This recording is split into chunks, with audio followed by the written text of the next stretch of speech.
tal? Bueno, explicaremos ahora el capítulo de la médula espinal correspondiente al libro de Afifi, Neuroanatomía. Entonces, veamos primero un poco de límites, ¿sí? Lo primero es que vamos a ver el tronco encefálico. Vamos a tener en la parte más caudal que va a estar la médula espinal, aquí está en rojo, después la médula oblongada en amarillo, después el puente, que va a estar en azul, y por último el mesencéfalo. Para recordar este orden es muy simple, ¿sí? Médula oblongada va a ser una carretera curva, es decir, oblongada. Después vamos a tener un puente, el cual nos va a conducir después a una montaña, es decir, el mesencéfalo. ¿Sí? Es muy fácil de entenderlo. Ahora, el límite superior de la médula espinal. El límite superior de la médula espinal o el origen de la médula espinal va a encontrarse a nivel del foramen magno. Bueno, ¿qué es el foramen magno? Es el límite o es la parte donde empieza la primera vértebra cervical y donde se encuentra este orificio de aquí, que alrededor tiene un diámetro alrededor de 2.8 centímetros. Más o menos para que se den una idea, tiene un diámetro de 2 dedos, del ancho de dos de nuestros dedos, ¿sí? Dependiendo de qué tan grande tengas la mano.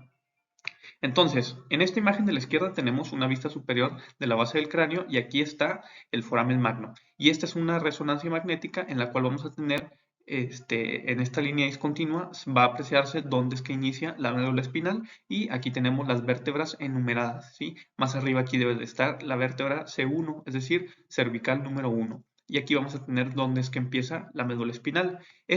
Si nos ponemos un poquito más quisquillosos en cuanto al origen real de la médula espinal, vamos a ver que es a nivel de la decusación piramidal. Pero este nivel o esta decusación piramidal, ¿qué significa? Porque vamos a estar hablando mucho acerca de la decusación piramidal más adelante para que de una vez nos familiaricemos con el término.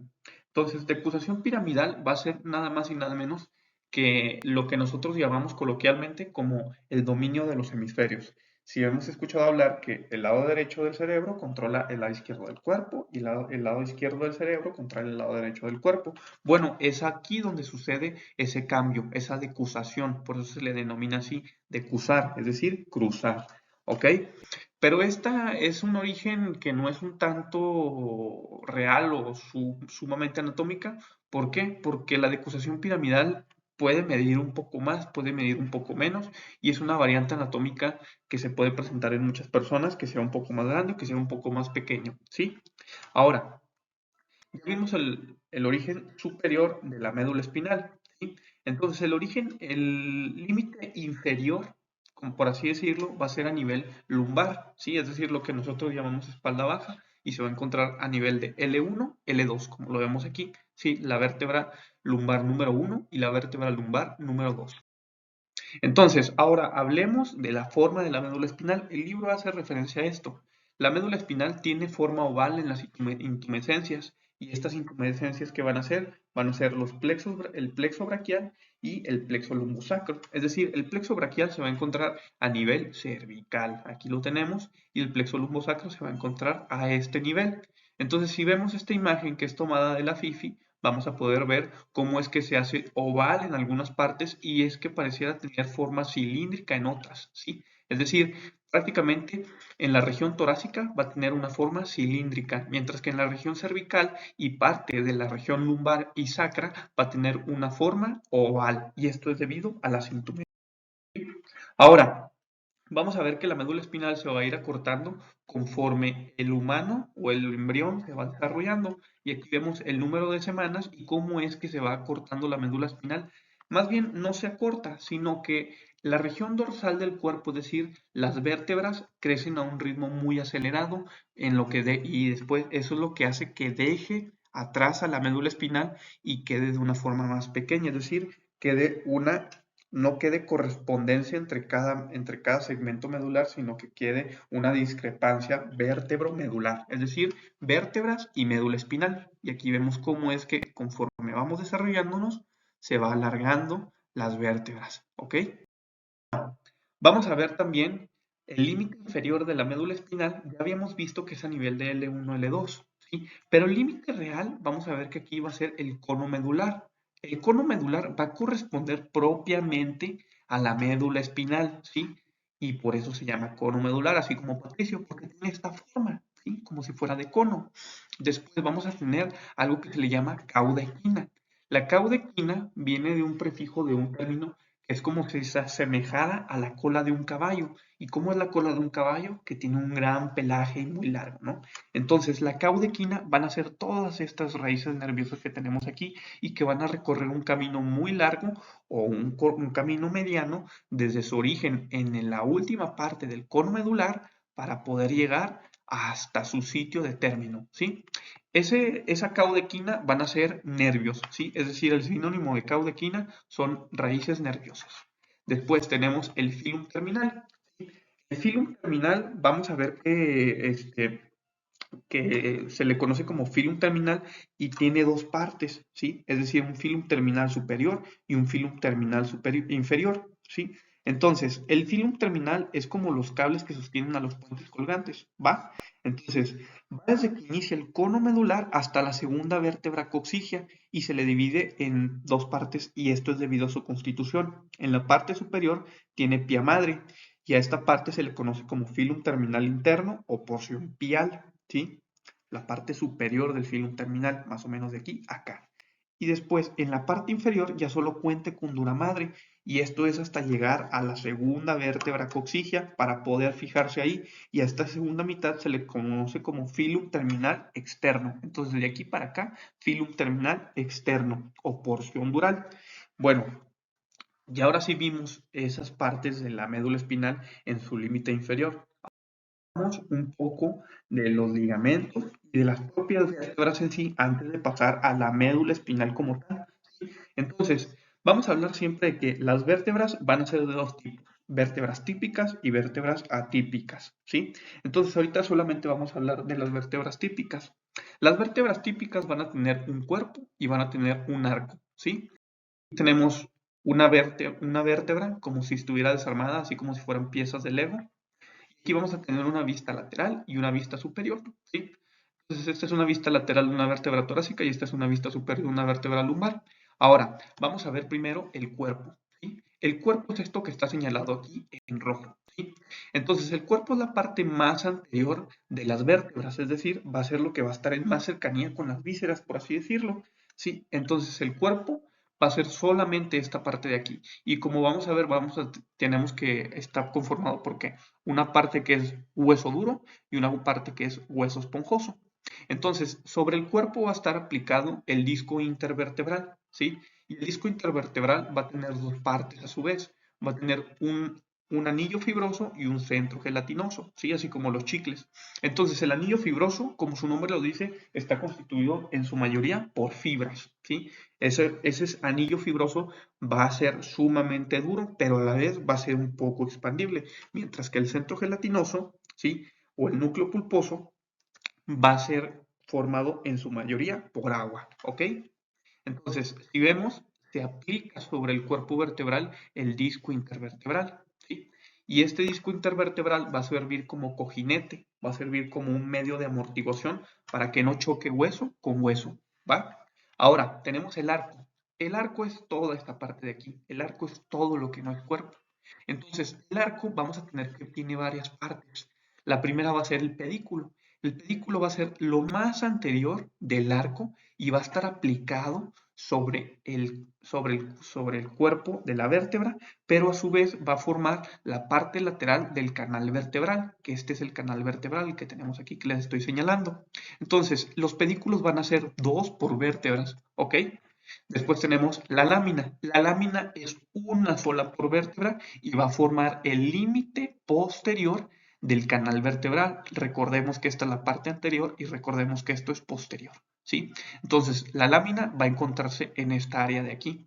Y la lámina tiene una característica específica y es que va a incrementar a partir de C4 y tendrá su tamaño máximo en T11. Es decir, T11 es la vértebra con la lámina más grande y luego de T11 para abajo el tamaño irá disminuyendo poco a poco, aunque irá aumentando el ancho a partir de T11 o T12 hasta llegar a L5.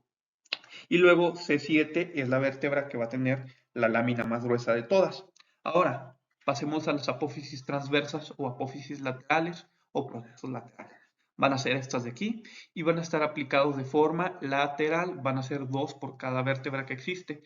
Ojo, aquí es muy importante saber que en las vértebras torácicas, en los niveles donde se encuentren las costillas, esta parte de aquí va a estar aplicada de forma anterior, es decir, su curvatura va a ser anterior para poder articularse con las costillas, mientras que en el resto va a estar aplicada de forma posterior, es decir, su curva va a ser de forma posterior, como lo tenemos aquí, hacia acá. Entonces va a ser posterior en el resto y anterior en los segmentos torácicos donde se encuentren articuladas las costillas. Muy bien.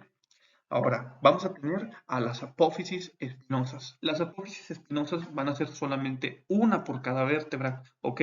Y así como lo vemos aquí, va a ser la parte más posterior de la vértebra, pero a su vez va a tener una inclinación, ¿sí? Va a tener cierto ángulo antero-inferior, ¿sí? Es decir, digo, postero-inferior, es decir, de posterior e inferior, ¿sí? Entonces, después vamos a tener a las apófisis articulares superiores y a las apófisis articulares inferiores. Estas apófisis articulares superiores e inferiores, ¿de qué van a servir? Van a servir para anclar una vértebra con otra vértebra. Es decir, van a funcionar como si fueran un gancho. ¿Por qué? Porque las apófisis articulares superiores, van a tener una curvatura que va a mirar hacia posterior, mientras que las apófisis articulares inferiores van a tener una articulación o una curvatura que va a mirar hacia anterior, es decir, que van a formar como si fuera un ganchito para que se enganchen vértebra con vértebra, ¿ok? Ahora, aquí tenemos esta imagen, les va a servir mucho para poder esquematizar. Aquí está el cuerpo vertebral, después vamos a tener los pedículos, después vamos a tener a los apófisis transversas, ¿sí? Estas dos de aquí, después tenemos aquí a la lámina y aquí tenemos la apófisis espinosa.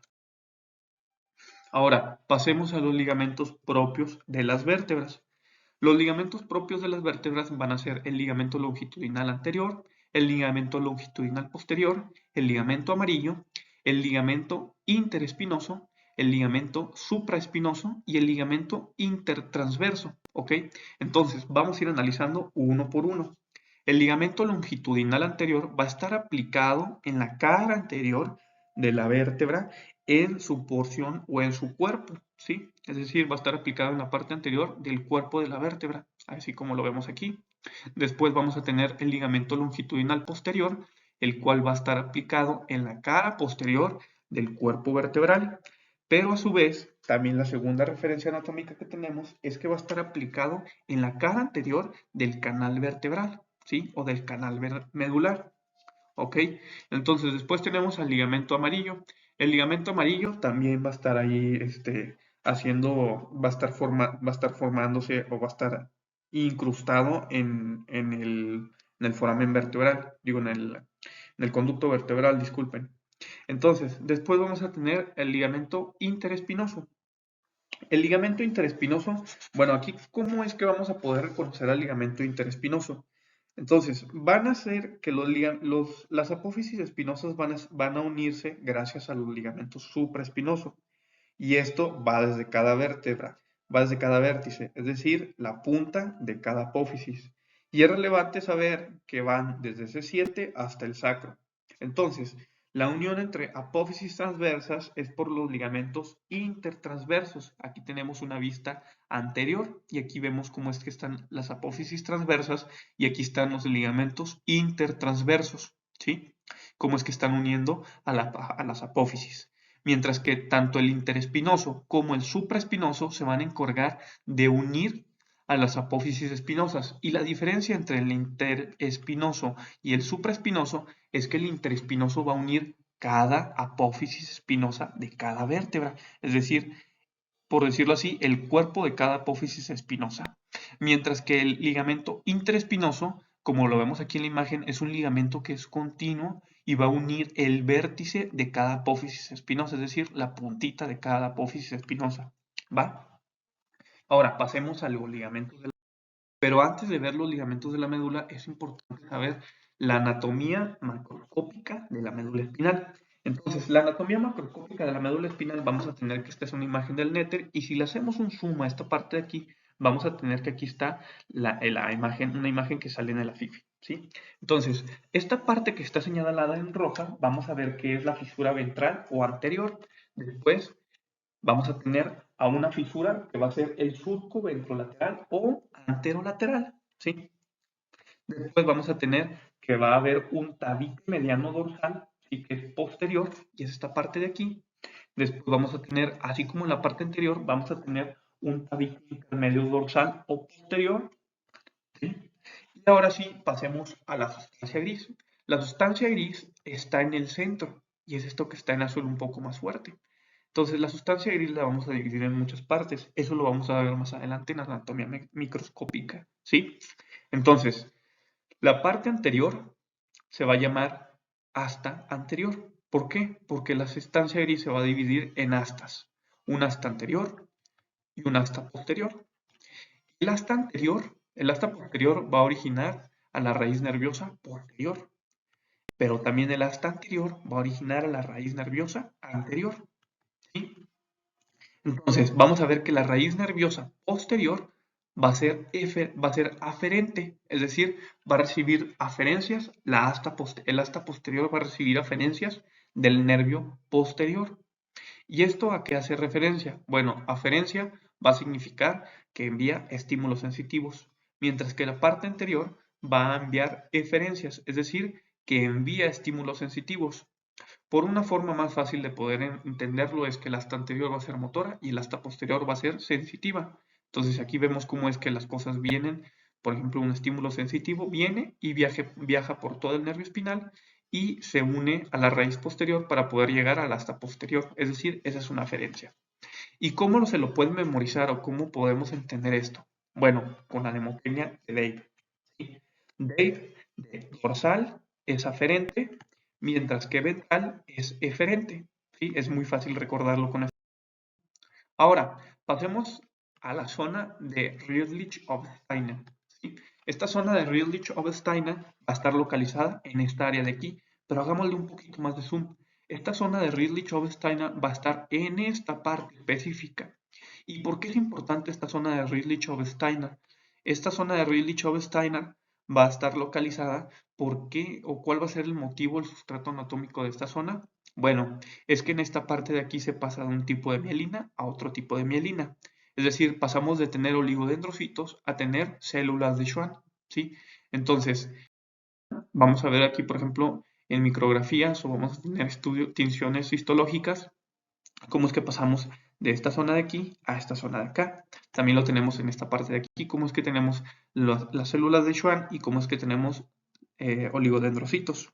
Y esta es una micrografía. Entonces, aquí tenemos estas flechas y esta parte de aquí va a ser oligodendrocitos, esta parte de aquí va a ser células de Schwann y esta parte de aquí va a ser células oligodendrocitos. Y estas flechitas van a señalar el límite específico en el que deja de existir la zona de Rayleigh-Steiner, o es decir, deja de haber mielina que es generada por los oligodendrocitos y se genera la mielina o los nervios que están cubiertos por células de Schwann. Y aquí es un poco más fácil entender este límite. Aquí tenemos la mielina central y aquí tenemos la mielina periférica, ¿sí? Y aquí también tenemos otro dibujo muy esquemático para que les quede claro.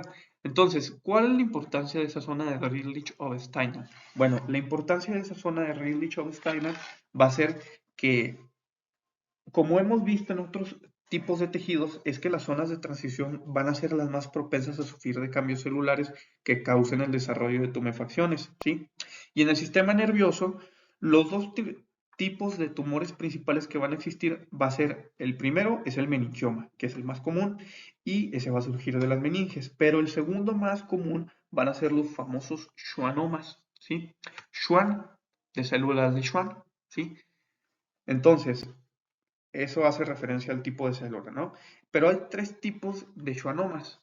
Hay unos que van a ser los intramedulares y estos se van a desarrollar en la zona de transición en la médula espinal, es decir, en la zona de Redlich-Steiner, en la médula espinal, y generalmente van a ser de lento crecimiento, se van a presentar con más incidencia en la raíz dorsal y suelen caracterizarse por presentar dolor radicular, seguido de la aparición de deficiencias motoras.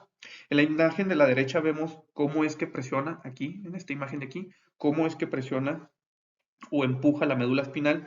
Y en estas dos imágenes, que son estudios de imagen, vemos un corte transversal y otro longitudinal en el cual también muy claramente se puede diferenciar el schwannoma, ¿sí? Entonces, otra parte, o por otra parte, tenemos los schwannomas que son de origen vestibular, y estos son los más comunes en los pares craneales. Es decir, se va a originar en el octavo par craneal, y vemos cómo es que esta parte de aquí, que es el puente, vamos a ver cómo es que se origina ese schwannoma vestibular, ¿sí? O vestíbulo coclear, y va a ir comprimiendo poco a poco el puente y va a causar deficiencias sensitivas y deficiencias motoras muy características.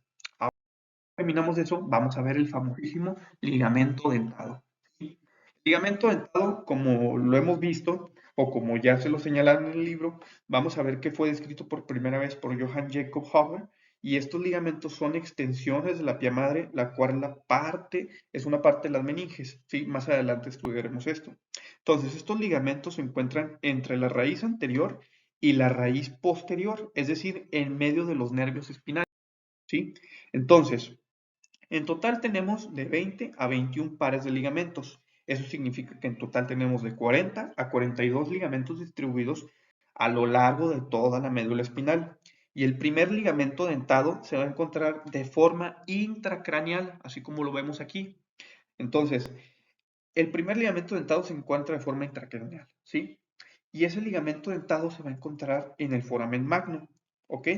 Entonces, este se va a encontrar detrás de la raíz nerviosa S1 y de la arteria espinal posterior, mientras que el último ligamento, aquí lo tenemos aquí coloreado, aquí los coloreé, mientras que el último ligamento, el más caudal, usualmente se va a encontrar a nivel de L1 y L2.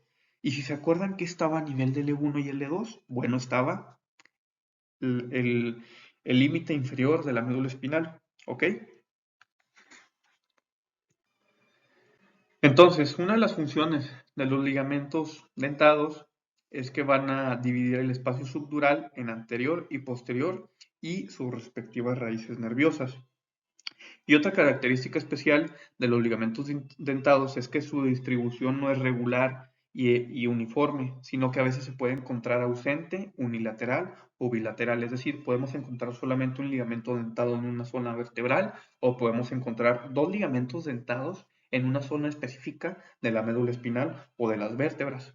¿Ok? Entonces es por eso que es un poco dispareja su distribución. Ahora, ya hemos visto que el humano tiene de 33 a 34 vértebras, dependiendo de la literatura en la que nos basemos, etcétera, ¿no? Entonces, se va a dividir en regiones de acuerdo con el número de vértebras que exista. Entonces, si tenemos, por ejemplo, en esta imagen tenemos una división que es cervical, torácica, lumbar, sacra y coxigia, y esta división va en base no solamente de las vértebras, sino que también va en base a la médula espinal. Y vemos cómo es que la médula espinal también se divide, así como en el número de vértebras. Entonces, hagamos un zoom en esta imagen, ¿sí? Tenemos aquí, por ejemplo, que ya les había mencionado, que tenemos 8 segmentos cervicales. Esto solamente en médula espinal, no en vértebras, ¿sí? ¿Por qué? Porque tenemos 8 segmentos cervicales, 12 torácicos, 5 lumbares, 5 sacros y 1 coxigio, y esto en realidad nos va a dar 31 mielosegmentos. Un mielosegmento va a ser lo que nosotros vamos a conocer como la división de la médula espinal, ¿no? Mielo de mielina y segmento de segmentación. Entonces, si lo empatamos, si hacemos un poquito de zoom en esta imagen, vamos a ver que las vértebras están numeradas y vemos cómo es que la vértebra medular también está dividida y cada segmento de la médula corresponde a una vértebra, aunque esto no es por regla, ya que hay más vértebras que segmentos medulares, ¿sí? Para entender esto hay tres elementos principales. El primero es la vértebra, el segundo es el pedacito de médula que le corresponde, que es el segmento medular, y el tercero es el nervio espinal. Las vértebras y los nervios y la médula espinal están numerados. Hay un par de reglas que debemos aprender para entender esto como todo un profesional, ¿ok? Empecemos primero porque hay 7 vértebras cervicales, pero qué raro, porque aquí vemos que hay 8 segmentos medulares, ¿ok? Entonces, vemos que hay 8 segmentos medulares y 7 segmentos cervicales, ¿sí? Entonces, así que la primera regla es que el primer segmento medular corresponderá a un nervio espinal que pasará por arriba del atlas, es decir, C1. Entonces, en la región cervical, todos los nervios van, o todos los nervios espinales van a pasar por arriba de su vértebra correspondiente. Aquí tenemos 3 con 3, y si vemos, pasa por arriba de su vértebra correspondiente. Pero, ¿qué es lo que sucede? ¿Qué es lo que pasa cuando llegamos al nivel de C7 y C8?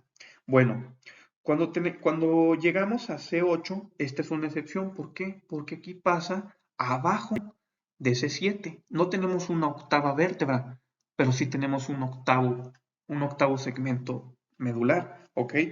Entonces, este octavo segmento medular va a pasar por debajo de la última vértebra, ¿ok? Es decir, abajo de C7. Entonces, C8, ¿cómo es que lo podemos explicar? Bueno, C8, por lo que podríamos decir, es como un nervio de transición, ¿sí? Es muy simple. C1 a C7, sus nervios surgen arriba de su cuerpo vertebral. C8 es un caso especial porque sale debajo de C7 y arriba de T1. Y también va a surgir arriba de T1, es decir, abajo. Y del segmento medular T1 para abajo, todos van a surgir por debajo del cuerpo vertebral que les corresponde. Entonces, fíjense, aquí tenemos a C8 y aquí tenemos a C1. ¿Sí? Entonces, hagamos un zoom en el nivel torácico. Y aquí tenemos el primer segmento torácico, ¿sí? El primer mielosegmento torácico. Entonces, aquí vimos cómo es que se originaba. Muy bien. Vamos a hablar ahora acerca de algo que se llama la regla de Chipaut, ¿sí? La regla de Chipaut me va a hablar acerca de la discrepancia vértebro-medular segmental, es decir, la discrepancia que existe entre las vértebras y el acortamiento que hablamos al inicio de la médula espinal y cómo es que los nervios tienen que recorrer conforme vamos de craneal o de cefálico a caudal, cómo es que va a tener que recorrer un segmento o un tramo más largo cada mielosegmento o cada nervio espinal, ¿sí?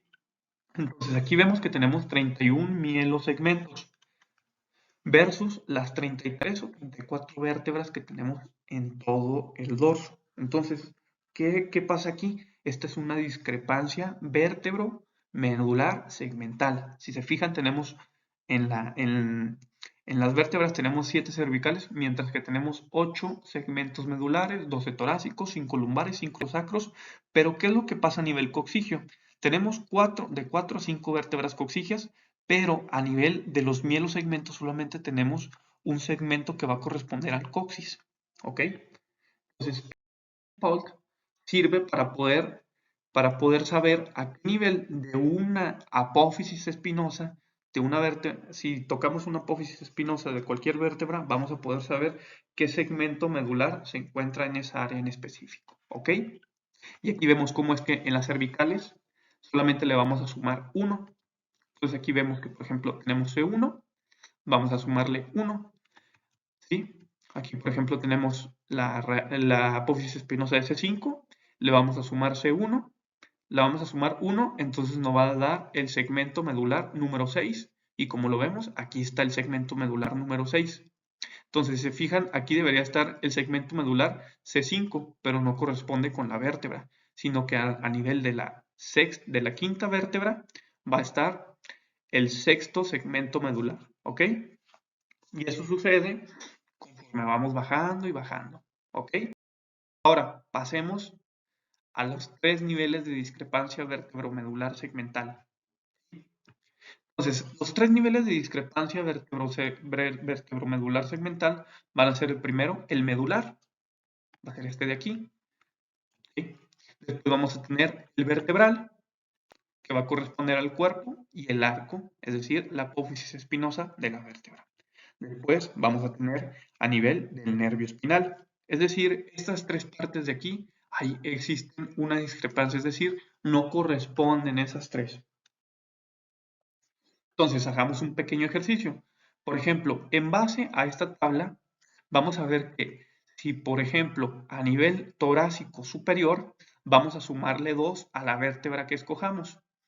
Por ejemplo, aquí a nivel de C5. Si yo escojo C5, vamos a sumarle 2 y vamos a estar hablando que aquí va a estar el séptimo nervio o el séptimo mielosegmento. Es decir, C5 más 2 va a ser el séptimo segmento medular, ¿ok?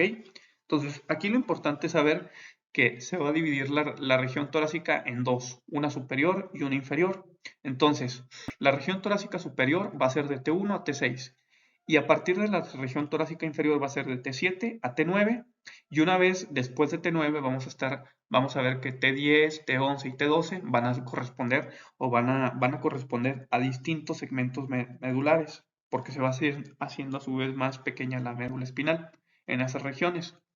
Entonces, por ejemplo, aquí escojamos T6 y si ya vimos que estamos en C6, le vamos a sumar 2, entonces eso me va a dar el segmento medular número 8. Después, las vértebras torácicas inferiores. Si yo agarro el segmento de T9, vamos a ver que le tenemos que sumar 2 o 3, pero en este caso yo le tengo que sumar 3. Entonces en T9 le sumo 3 y me va a dar el segmento medular de T12. ¿Sí? Ahora, por ejemplo, en T10, la vértebra número T10. Entonces, si se fijan, en T10 corresponde a L1 y L2. ¿Por qué? Porque T10 abarca estas dos zonas de los segmentos medulares. Entonces, este es el segmento medular de L1 y este es el segmento medular de L2. Entonces, T10 va a corresponder al origen de los nervios medulares T1, perdonen, L1 y L2, ¿ok? Bueno, ahora que ya vimos la regla de Chipaut y cómo es que existe una discrepancia vértebro-medular, a ver ahora los dermatomas y los miotomas. Los dermatomas van a corresponder a piel, mientras que los miotomas van a corresponder a músculo. Los dermatomas van a ser esta imagen de aquí que tenemos y los dermatomas van a ser la inervación sensitiva, es decir, las aferencias que nosotros recibamos del exterior, es decir, de la piel. Y cómo vemos cómo es que está repartido a su vez.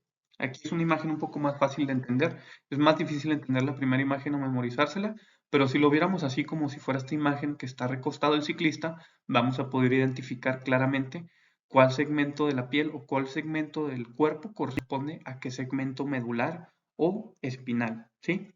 Entonces vemos, por ejemplo, que la región cervical va a corresponder a C2. ¿Por qué? Porque C1 no tiene una raíz anterior, es decir, no tiene una raíz posterior, perdonen, y la raíz posterior, ¿qué es lo que hacía?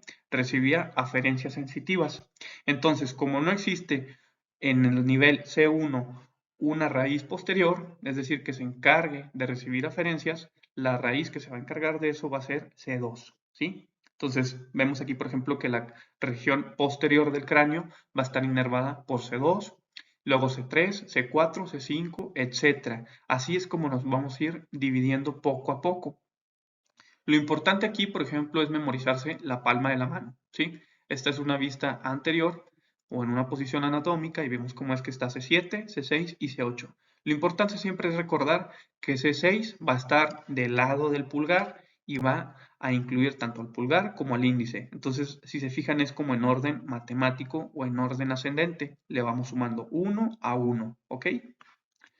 Entonces, ahora, los dermatomas van a ser las regiones que están inervadas por la médula espinal, pero estas regiones van a corresponder a músculos, ya no va a corresponder a sensación, sino que va a corresponder a músculo exclusivamente. ¿Y esto a qué va a hacer referencia? Va a hacer referencia a que se encarga o que la región encargada de esto es la región anterior, es decir, el asta anterior. Ahora, veamos las meninges. ¿Sí? Las meninges. Vamos a ver ahora que las meninges tenemos a la pía madre. Y la pía madre se divide en pía íntima y epipía. ¿Sí? Entonces, vamos a ver que la pía madre va a estar conformada por pía íntima y epipía. ¿Sí? Pero debajo de la pía íntima tenemos algo que se llama espacio subpial. Arriba de la pía íntima vamos a tener al espacio pial y después vamos a tener a la epipía, ¿sí? Entonces, aquí lo fundamental que nos tenemos que aprender con la epipía y con la pía es que principalmente la pía y la epipía vamos a ver que se van a encontrar de distinta forma organizados en la médula espinal. Entonces, primero, La pía, vamos a ver primero que va a ser superficial externa. La pía madre va a ser una capa superficial o externa que va a corresponder a la epipía, que es la que tenemos aquí. Y después vamos a tener a una capa que es íntima o interna, que es la pía íntima. Entonces, en el cerebro, la pía madre craneal, en el cerebro se va a llamar pía madre craneal, ¿ok? Y en la médula espinal va a llamarse pía madre medular. Entonces, la pía íntima va a ser avascular y se va a nutrir a partir del líquido cefalorraquídeo, mientras que la epipía va a participar en la estructura del aracnoides, es decir, las trabéculas, y forma los ligamentos dentados, los famosos ligamentos dentados que hemos visto ahorita. Entonces, la pía madre medular se va a componer de dos capas, epipía y pía íntima, separadas por una hendidura linfática llamada espacio linfático intrapial, ¿ok? Entonces, la pía madre craneal se va a componer solo de pía íntima, no va a tener epipía, ¿va? Entonces, la pía madre también va a servir para separar el espacio subpial del espacio subaracnoideo y además es separada de la superficie cerebral por el espacio subpial. Entonces, este espacio subpial es sumamente virtual y en algunas literaturas ni siquiera lo mencionan. Entonces, el espacio subpial va a estar entre el tejido nervioso propio del cerebro y la pía íntima, ¿ok? Entonces, vamos a tener que va a estar en esta región o en este espacio que podríamos decir que es virtual, va a estar lleno de células piales disociadas y ocasionalmente células inflamatorias. Y en la médula espinal, el espacio subpial contribuye para formar el ligamento dentado. ¿Ok? Ahora, pasemos a la aracnoides. La aracnoides se va a dividir en una profunda y en una superficial. ¿Sí? Entonces tenemos una aracnoides que es profunda, es decir, tenemos dos capas, una superficial y una profunda. Entonces la pía madre y la aracnoides derivan del mismo mesénquima, es decir, tienen un origen embriológico similar. Y esto va a hacer que se les llame o se les conozca como pía aracnoides. ¿Por qué? Tenemos aquí a la epipía y a la aracnoides profunda, y a estas dos se le va a llamar pía aracnoides y va a estar formada a su vez por tres subcapas. Una que es superficial, que es formada por epitelio plano o simple. Después vamos a tener una zona intermedia que está constituida de tejido conectivo y después una zona que es profunda que está constituido de epitelio plano. Entonces, entre la aracnoides profunda y la aracnoide superficial vamos a tener que existe un espacio subaracnoideo, ¿sí? Entonces, por ese espacio subaracnoideo va a correr líquido cefalorraquídeo, ¿ok? Ahora, tenemos a la dura madre. La dura madre tiene dos capas, además. Tiene la capa del endostio y una capa meningia, ¿sí? Y volvemos otra vez, tenemos espacios vacíos. Entonces, el espacio subdural, como su nombre lo indica, sub es de abajo, debajo de la dura madre. Entonces va a estar debajo de la capa profunda de la dura madre, es decir, la capa endóstica. Después vamos a tener a la dura madre superficial, que es la capa perióstica. Y arriba de esta dura madre vamos a tener al espacio epidural. El espacio epidural va a ser un espacio que es virtual, solamente lo vamos a encontrar en situaciones patológicas, es decir, este espacio epidural solamente se va a formar en una imagen normal, no existiría el espacio epidural, ¿sí? Y si se quieren acordar de la diferencia entre epidural y subdural, es que epidural tiene el inicio de epi, que es arriba de, entonces es arriba de la dura madre superficial, y después vamos a tener aquí que está el hueso, ¿ok? Entonces, epi, superior, y luego sub, inferior, ¿ok? Es muy fácil recordarlo. Ahora pasemos a la topografía de la médula espinal, ¿sí? Vamos a ver que la topografía transversal, esta es una imagen tomada del mismísimo Fifi. Entonces, en la topografía transversal, como ya lo habíamos visto antes, tenemos una fisura ventral, que es esta de aquí. Tenemos un tabique mediano dorsal, que es el sinónimo a la fisura ventral, pero de forma posterior. Después tenemos un tabique intermedio, así como también tenemos, por ejemplo, un surco ventrolateral. Es decir, estos son sinónimos, ¿sí? Tabique intermedio y surco ventrolateral.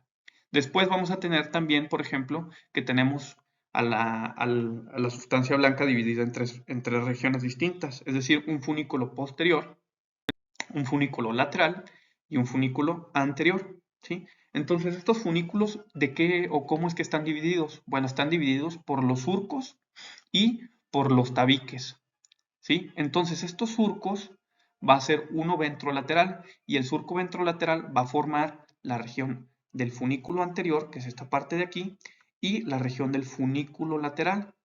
Y el funículo posterior va a estar separado del funículo lateral por el surco dorsolateral o posterolateral.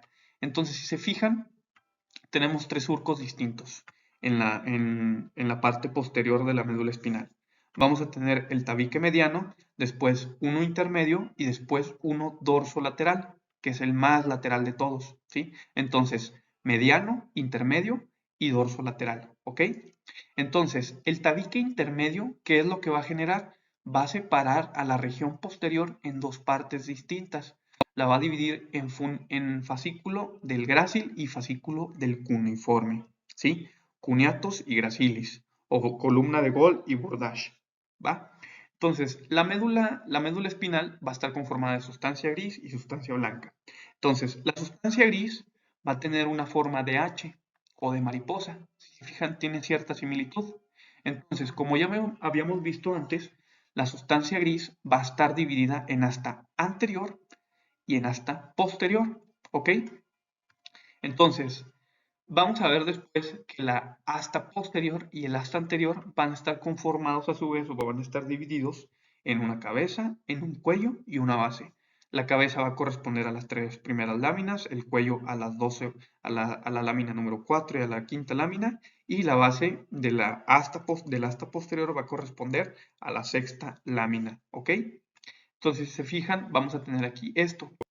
Y esto va a ser el asta posterior y vamos a ver que en el asta anterior no va a existir como tal, o más bien en el asta anterior no va a existir un cuello, es decir, la sustancia gris del asta anterior no va a tener un cuello, ¿ok?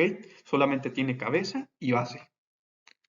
Y aquí tenemos una imagen que por forma cómo es que se divide a la médula espinal y cómo es que están los surcos y en cómo se dividen los funículos, ¿sí? O también se les puede llamar cordones en algunas otras literaturas, ¿sí? Entonces es importante mencionar eso. Ahora, viendo esta imagen de la FIFI, vamos a poder demostrar, aquí ya habíamos visto, por ejemplo, cómo es que tenía una forma oval en las intumescencias, una forma cilíndrica en la región torácica y otra forma oval en la segunda intumescencia, que es el plexo lumbosacro o la región lumbosacra. Pero además vemos la característica o cómo es que está la conformación transversal y macroscópica de la médula espinal conforme vamos subiendo entre segmentos medulares o vamos descendiendo entre segmentos medulares. Una característica especial es que vamos a poder ver aquí una columna celular intermedia o un asta intermedia o lateral. Clásicamente habíamos visto que teníamos un asta posterior y un asta anterior, pero ahora tenemos un asta intermedia o lateral. Y esta asta intermedia o lateral solamente se va a encontrar a nivel torácico, no se va a encontrar a ningún otro nivel. Si por ejemplo observamos esta parte, no vemos que exista un asta intermedia, sino que solamente existe asta anterior y asta posterior, ¿ok?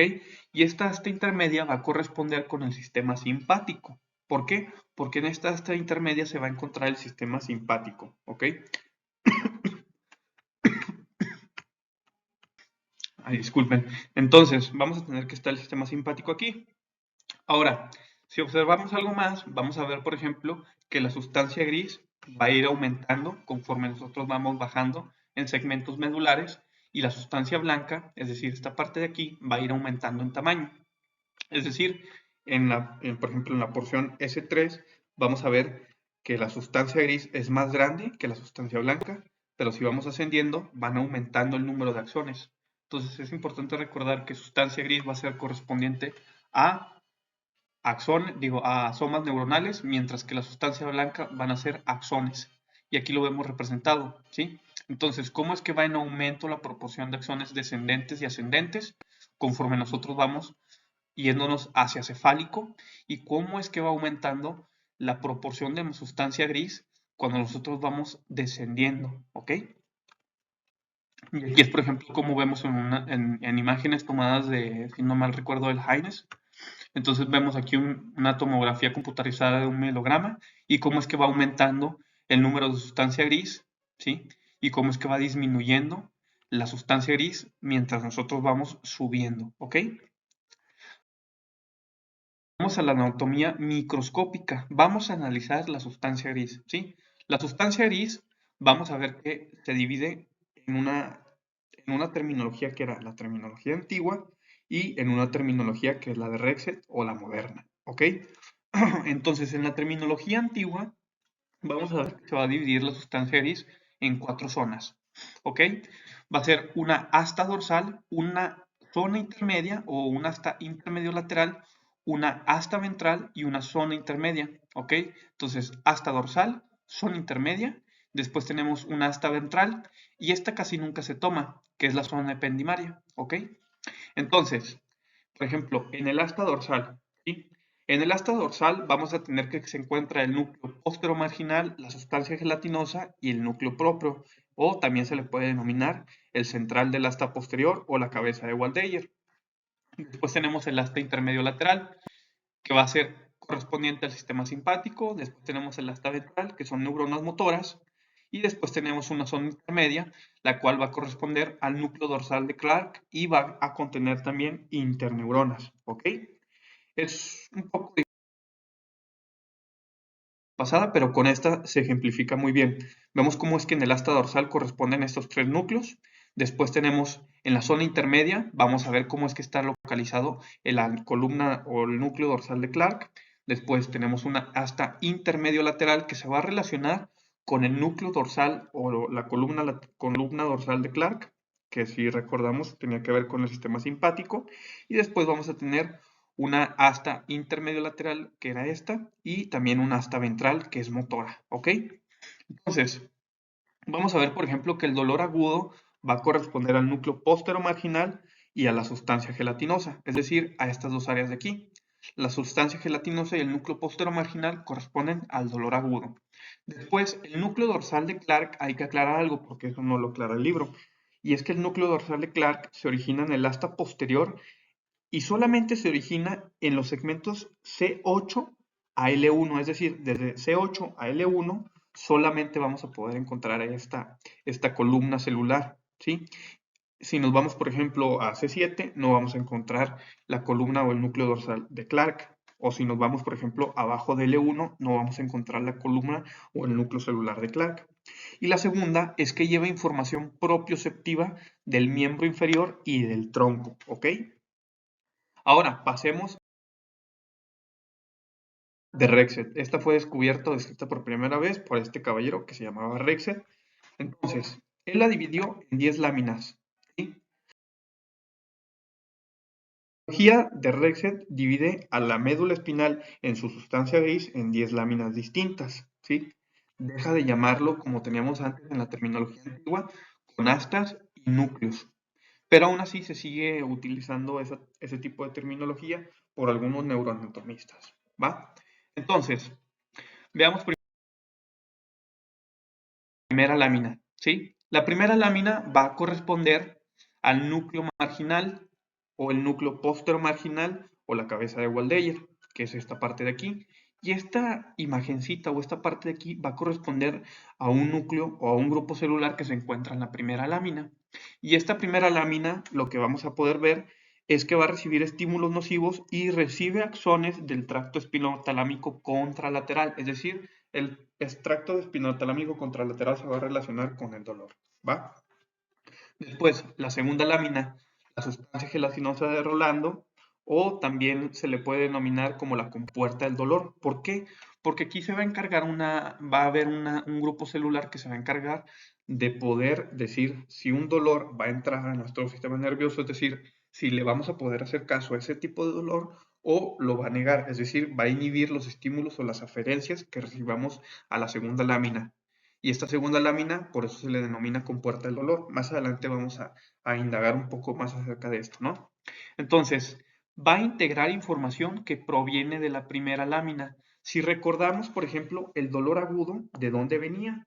El dolor agudo venía del núcleo póstero-marginal y de la sustancia gelatinosa, es decir, de la lámina 1 y la lámina número 2, ¿ok? Después tenemos la lámina número 3 y la lámina número 4. La lámina número 3 y la lámina número 4 antes se le denominaba como núcleo propio.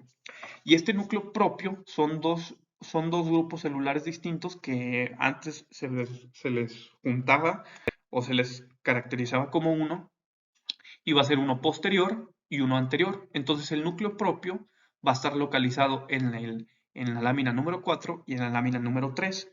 Y esta lámina número 3 y lámina número 4 van a encargarse del tacto grueso. Entonces, si recordamos el tacto grueso, ¿de qué se encargaba? El tacto grueso se va a encargar específicamente de ciertas aferencias a las que vamos a ver más adelante. Sí, pero el tacto grueso, digamos que se encarga de reconocer estímulos nerviosos que son poco característicos, ¿sí? Es decir, que estímulos nerviosos, por ejemplo, como la vibración, etc. Después vamos a tener que la lámina número 5, vamos a tener, por ejemplo, que entonces de la lámina número 1 a la lámina número 4 se van a encargar de sensaciones extroceptivas, es decir, van a recibir aferencias extroceptivas, es decir, dolor, calor, temperatura, vibración, ¿sí? Mientras que después vamos a ver que la lámina número 5, o también denominada cuello del asta posterior, va a responder a estímulos nocioceptivos y no nocivos. ¿Por qué? Porque la lámina número 1 y la lámina número 2 van a tener o van a usualmente a recorrer o van a enviar acciones colaterales a la lámina número 5, y de aquí es de donde se origina lo que nosotros conocemos como el dolor referido. Por ejemplo, que nos dan un golpe en el brazo, pero el dolor nos llega o nos duele en el cuello, en vez de que sea en el área donde nos golpearon. Y es por esto, porque llegan estos estímulos nerviosos a esta parte de aquí, a la lámina número 5. Entonces, la lámina número 5 también va a corresponder a las neuronas cordonales del tracto espinotalámico. Si se fijan, habíamos hablado del tracto espinotalámico anteriormente en la lámina número 1, ¿ok? Entonces, en la lámina número 1, y también vamos a ver que después existe otro tracto que va a ser el tracto espinotalámico lateral y el tracto espinotalámico anterior, ¿ok? Entonces, el sexto núcleo, o la sexta lámina va a ser la base del asta posterior, y este va a corresponder al núcleo basal lateral, y este va a corresponder además a un relevo de la vía espinocerebelosa ventral. Entonces, si se fijan, aquí tenemos otra columna celular. La lámina número 5, si se fijan, no tiene ningún grupo celular, pero la lámina número 6 sí lo tiene. Entonces, en la lámina número 6 va a ser relevo la vía espinocerebelosa ventral o anterior. Y esta vía espinocerebelosa anterior se va a encargar de qué? Bueno, se va a encargar de recibir información propioceptiva inconsciente, es decir, la posición de nuestros miembros, nuestras manos, nuestros dedos, nuestro cuello, etc. ¿Sí? Entonces, vamos a ver que la lámina número 5 y la lámina número 6 se van a encargar de recibir aferencias propioceptivas inconscientes. ¿Va? Ahora, pasemos a 7. La lámina número 7 va a ser la zona intermedia, ¿sí? En la vieja nómina. Entonces, la zona intermedia o la lámina número 7 va a corresponder al núcleo basal medial o de Clark, ¿sí? El núcleo basal medial o de Clark que relacionábamos con el sistema simpático, ¿va? Entonces, el núcleo basal de Clark, el núcleo basal medial de Clark va a estar en esta parte de aquí, más adelante lo vamos a ver. Entonces, en esta parte hace relevo la vía espinocerebelosa dorsal. Si se acuerdan, habíamos visto que aquí teníamos la vía espinocerebelosa, que anterior, ¿verdad? Entonces aquí tenemos la vía espinocerebelosa dorsal. Y esta lámina número 7 tiene una característica muy específica, y es que se va a dividir en tres partes, ¿sí? Se va a dividir en tres partes o tres zonas. Una zona medial, después una zona intermedia y después una zona lateral. La zona medial es donde se va a encontrar el núcleo dorsal de Clark. Después, la zona intermedia es donde se va a encontrar un grupo celular que se va a encargar del sistema parasimpático. Y esta zona intermedia o esta zona lateral solamente se va a encontrar en ciertas regiones, ¿ok? Entonces, esta zona intermedia, por ejemplo, va a corresponder a una zona específica que es para el sistema parasimpático. Después vamos a tener, por ejemplo, que una vez, por ejemplo, aquí vamos a tener en la zona intermedia, vamos a tener el núcleo autónomo sacro, que se va a encontrar a nivel de desde S2 a S4, y aquí se va a originar, por ejemplo, los nervios esplácnicos pélvicos, ¿ok? Que van a inervar al diafragma pélvico, ¿sí? Es decir, los músculos que se encargan de, por ejemplo, de la defecación, ¿ok? Y en la zona intermedia vamos a tener, por ejemplo, que vamos a poder encontrar motoneuronas de Renshaw, que más adelante los vamos a ver. Y también vamos a tener, por ejemplo, que en la zona lateral, esta parte de aquí, ¿sí? En la zona lateral vamos a ver que se va a encontrar el núcleo intermedio lateral y aquí se van a originar fibras preganglionares que van a ser simpáticas también. Entonces, a nivel de C8, por ejemplo, esta columna o esta zona lateral solamente se va a encontrar desde C8 hasta L1 o L2, más o menos, ¿sí? Entonces, esta zona de aquí, por ejemplo, también podemos encontrar una zona celular específica que es la zona que es a partir de T1 o T2 y esta se va a encontrar o esta se va a llamar centro ciliar o centro cilioespinal o de Buchwald-Waller, ¿sí? Entonces esta zona de Buchwald-Waller se va a encargar de un reflejo que es el reflejo espino-ciliar. ¿Y este reflejo cómo se prueba? Solamente pellizcando, por ejemplo, la parte posterior del cuello, porque si nos fijamos, tenemos que pellizcar en la parte que corresponde a T1 y T2, ¿ok? En el cuello, por ejemplo, y cuando nosotros pellizcamos esa zona y generamos un estímulo que sea nocivo, es decir, que sea doloroso, y observamos a la vez las pupilas del paciente, vamos a ver que va a haber una dilatación de las pupilas, es decir, va a haber una midriasis, ¿ok? Ahora, vamos a ver, por ejemplo, la lámina. Vamos a ver la lámina número 8. Aquí en la imagen, en la FIFI, está equivocado esto, ¿eh? Esta es la lámina número 7. No sé por qué se equivocaron en esta edición, pero está mal. Esta es la lámina número 7 y aquí está la lámina número 8. Entonces, en la lámina número 8 vamos a tener que va a hacer relevo el tracto vestíbulo espinal, el retículo espinal, el protuberancial y el tracto tectoespinal, ¿ok? Entonces, en el número 8, que corresponde al núcleo comisural, vamos a ver que se encarga de modulación de la actividad motora por medio del sistema motor anterolateral y neuronas que se proyectan a la formación reticular. Es un sistema que complementa la vía al tracto corticoespinal, ¿sí? Después vamos a tener a esta lámina que es muy importante, que es la lámina número 9 y corresponde al asta ventral. La lámina número 9 va a contener alfa-motoneuronas, células de Renshaw, va a tener neuronas motoras gamma y va a tener también, por ejemplo, va a corresponder a la principal zona motora de toda la médula espinal. Y además se va a dividir en 4 grupos celulares o 4 grupos celulares nucleares principales. Y estos núcleos principales o nucleares, ¿cuáles van a ser? Va a ser el núcleo dorsolateral, el ventrolateral, el ventromedial, el central y un núcleo adicional que es el núcleo de Bronislaw-Onuf-Onofrovich. Entonces este núcleo de Bronislaw-Onofrovich se va a encontrar a nivel de S1, S2 y se va a dividir en varias zonas, ¿no? Entonces el núcleo de Bronislaw-Onofrovich va a encontrarse o se va a dividir, por ejemplo, en una zona en una zona ventrolateral y en una zona dorsolateral, ¿ok? Después, la lámina número 10. La lámina número 10 no tiene tanta importancia o relevancia. ¿Por qué? Porque aquí se va a encontrar el conducto ependimario por donde va a pasar líquido cefalorraquídeo y va a tener una función tanto vegetativa y aquí se van a encontrar células de la microglia o de la neuroglia, ¿ok? Entonces, células gliales se van a encontrar en la lámina número 10, ¿va? Ahora, pasemos a analizar de Bronislaw Onuf-Onofrovich. Este núcleo se va a encontrar o se va a originar, dependiendo de la literatura donde se encuentre, donde se tome su origen, se puede encontrar desde S1 a S2 o S1 a S4 y se encuentra en la lámina número 9.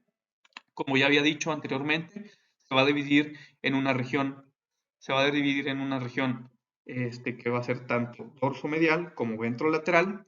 Y esta región, por ejemplo, el dorso medial se va a encargar de ¿qué? El dorso medial se va a encargar de inervar el músculo isquiotibial y el bulbo cavernoso. Y en mujeres también se va a inervar el músculo erector del clítoris, ¿sí? Mientras que la zona ventrolateral va a inervar el esfínter anal y ureteral externos, ¿ok? Entonces aquí vemos, por ejemplo, en esta imagen cómo es que inerva estas zonas de aquí. Y esta imagen, por ejemplo, aquí tenemos el núcleo de Onuf Onofrovich, y cómo es que inerva, por ejemplo, en varias partes al núcleo, al parte del diafragma pélvico y algunos músculos que son tanto el isquiocavernoso como el bubocavernoso, ¿ok? Ahora, por ejemplo, la importancia de este núcleo, ¿sí? La importancia del núcleo de Onuf o el núcleo de Bronislaw Onuf Onofrovich es que cuando un paciente sufre una enfermedad que es degenerativa de las neuronas o de la médula espinal, este núcleo va a ser de las últimas regiones que van a deteriorarse. Es decir, por ejemplo, hemos escuchado que en algunas enfermedades, como por ejemplo puede ser en en la esclerosis lateral amiotrófica, ¿cómo es que la función de, por ejemplo, para que tengamos el pene erecto o que el pene se tenga una erección, cómo es que sucede eso si, por ejemplo, el paciente no puede mover las piernas? Y es por eso, porque esta zona o este núcleo es de los últimos o de las últimas zonas de la lámina número 9 en degenerarse, ¿ok?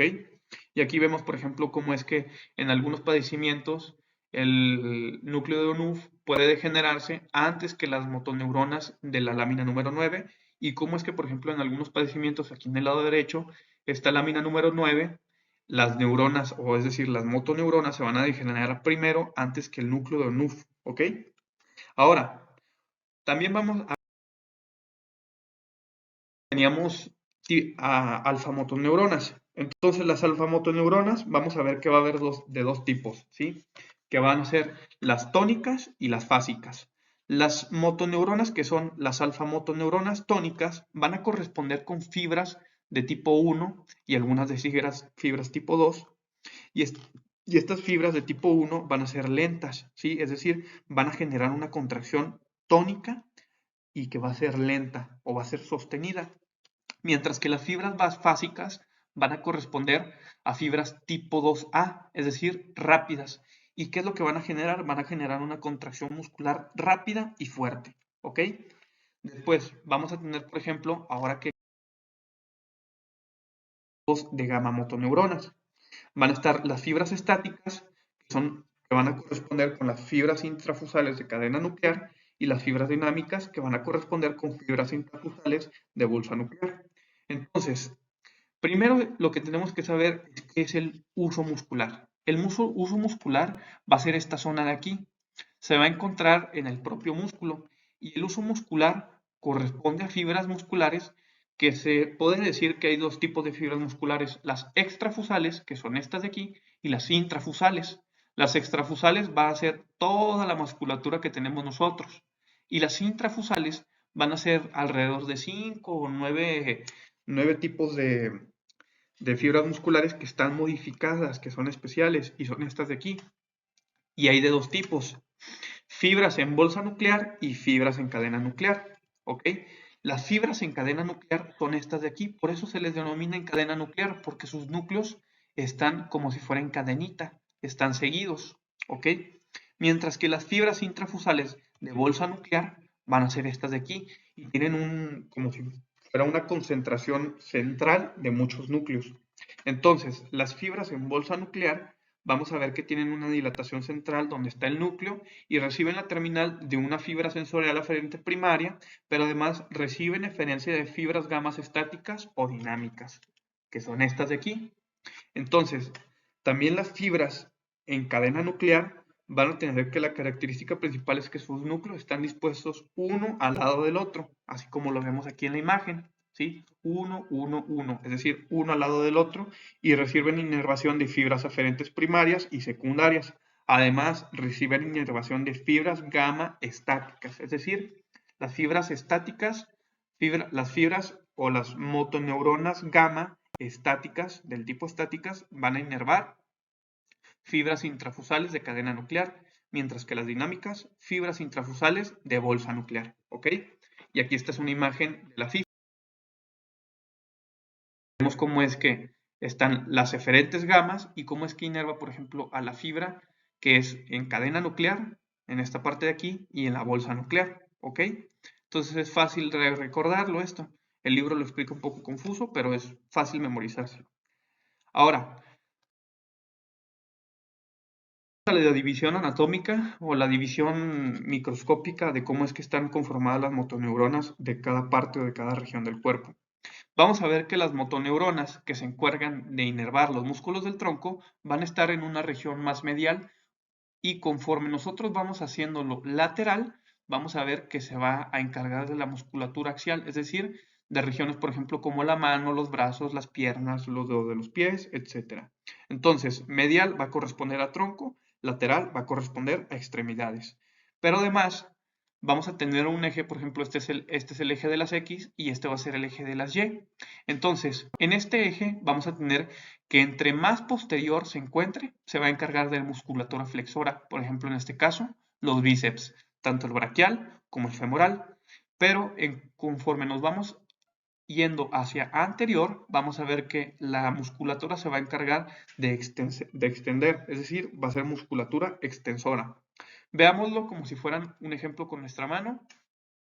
Y aquí tenemos el pulgar, aquí tenemos el meñique. Entonces el meñique está más cerca del tronco, se va a encargar de inervar el tronco, mientras que el pulgar está más alejado y va a corresponder a la musculatura axial. Mientras que nosotros, por ejemplo, aquí tenemos a la musculatura flexora y la musculatura extensora, ¿ok? Entonces, entre más posterior se encuentre la motoneurona, se va a encargar de musculatura flexora y entre más anterior nos hallemos en la lámina número 9, vamos a ver que se va a encargar de musculatura extensora, ¿ok? Y aquí también lo tenemos esquematizado, cómo es que hay un grupo nuclear que se encarga de músculos axiales, ¿sí? Y un núcleo motor que se encarga de los miembros, ¿sí? Es decir, por ejemplo, en esta parte de aquí se va a encargar la musculatura, se va a encontrar las motoneuronas que se encargan de inervar la musculatura del tronco, mientras que aquí va a estar la musculatura axial. Y aquí vemos cómo es que está ejemplificado en la salida en la asta anterior, en el asta anterior o en el nervio de la raíz anterior, ¿sí? Entonces, por ejemplo, aquí están los músculos distales, los músculos proximales, extensores y flexores, ¿sí? Entonces, también tenemos aquí, por ejemplo, cómo es que está dividido todo. Tenemos también una característica, una célula especial, que es la motoneurona de Renshaw, ¿sí? Esta motoneurona va a ser una neurona perdonen, que está implicada en el control de los músculos proximales, es decir, en la posición de los miembros, y también se va a encargar en los músculos distales, es decir, el movimiento independiente de los dedos. Es decir, esta motoneurona o esta célula de Renshaw lo que va a hacer es que va a ser un poco más selectivo a cada acto motor, eliminando, por ejemplo, la contribución de las motoneuronas poco activas, que son las que tienden a producir desórdenes motores. Por ejemplo, en el movimiento de clono, que más adelante lo vamos a ejemplificar, en el clonus existe una disparidad o un poco control de las células de Renshaw sobre las motoneuronas circundantes o una motoneurona en específico.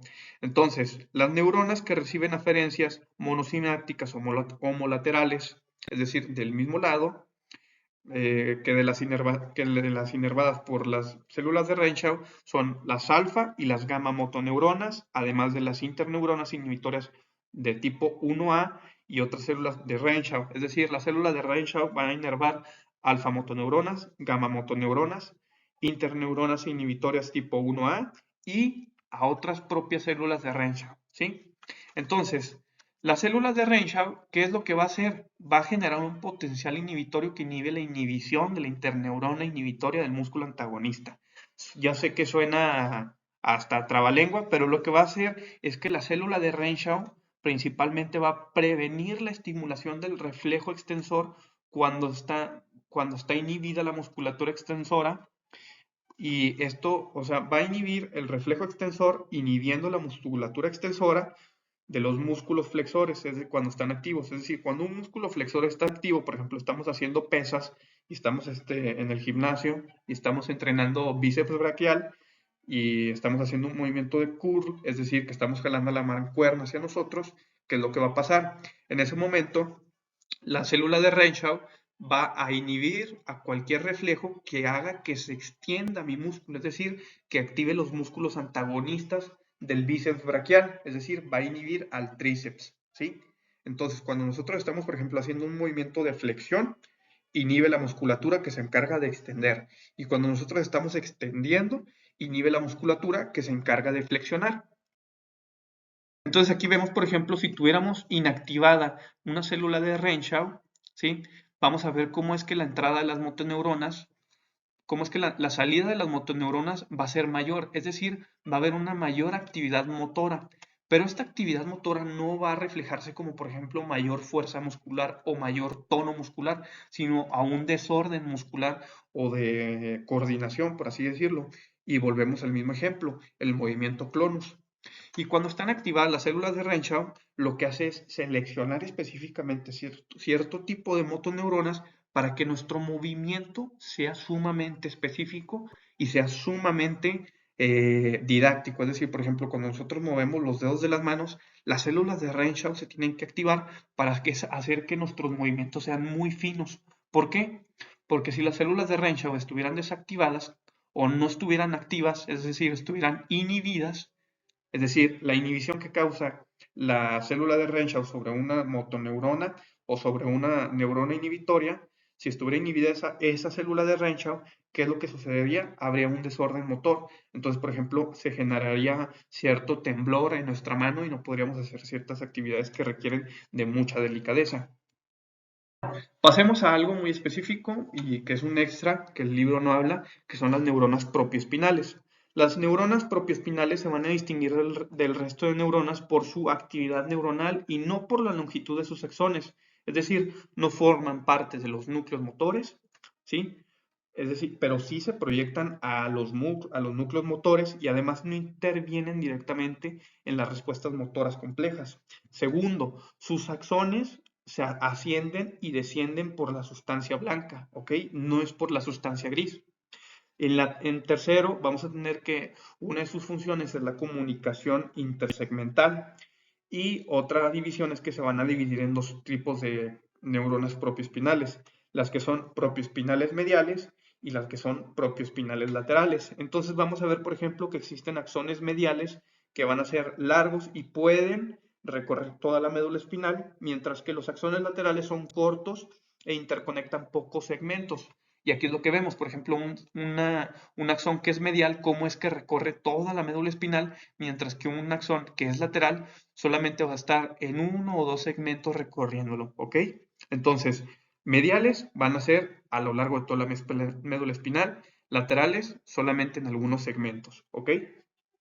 Entonces, también vamos a ver, por ejemplo, que los músculos acciones que son inervados por motoneuronas mediales de diferentes segmentos espinales están coordinados durante los ajustes posturales por las neuronas propioespinales mediales. Es decir, las neuronas propioespinales ayudan a coordinar los movimientos, por ejemplo, entre miembro superior y miembro inferior cuando nosotros estamos ajustándonos, por ejemplo, a un desequilibrio, no sé, estamos pasando por un terreno irregular, ¿sí?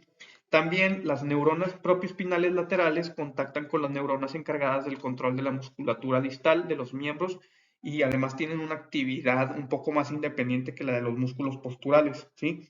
Entonces hay segmentos medulares con un gran acúmulo de neuronas propioespinales, ¿sí? Y estos se van a llamar o van a encontrarse solamente en C3, de C3 a C4, de L3 a L5 y de L4 a L5.